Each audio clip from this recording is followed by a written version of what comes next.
Senior writer from ESPN, the magazine, Chris Broussard, joins us now. We have an inexplicably bad performance by LeBron James in a huge game.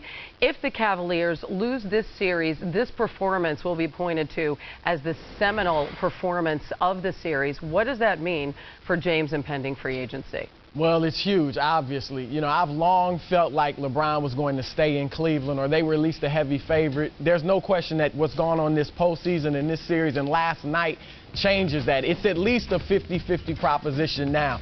The pro-Cleveland argument is, look, does LeBron James want to go out like that?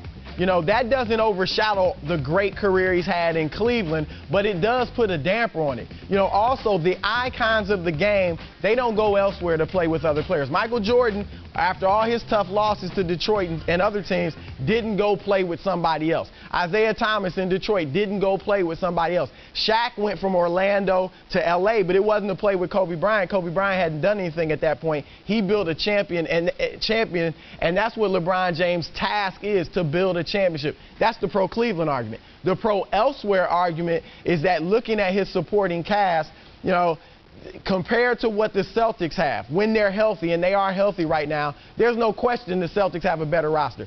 Kobe Bryant's supporting cast, no question, much better than LeBron James. Dwight Howard's supporting cast, much better than LeBron James. So looking at Cleveland with no cap space this summer, really a hard way to improve, LeBron may feel like, I need to go elsewhere. I'm never going to get past these other teams. So it's a 50-50 proposition, and everybody's talking New York.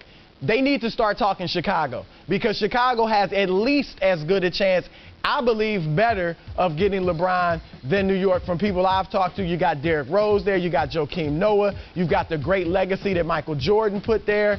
And, you know, New York, yeah, you might be able to get a Chris Bosh, but after that, who else are you bringing in? That uses up all your money. So it's not just Cleveland or New York, it's Cleveland, Chicago, and New York.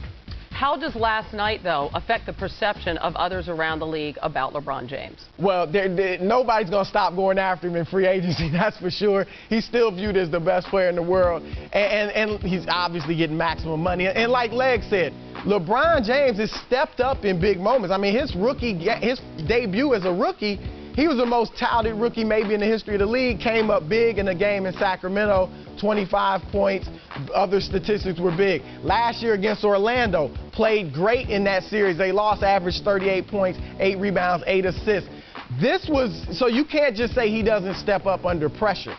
But there are people out there who are going to look at this game and this series and say that LeBron melted under the situation. I don't think that's the case, but certainly that perception will be there. Okay, so you've named 3 cities. We got Cleveland, Chicago, New York. In a word, where does he go? Oh, wow. Give us your gut. My gut is Chicago.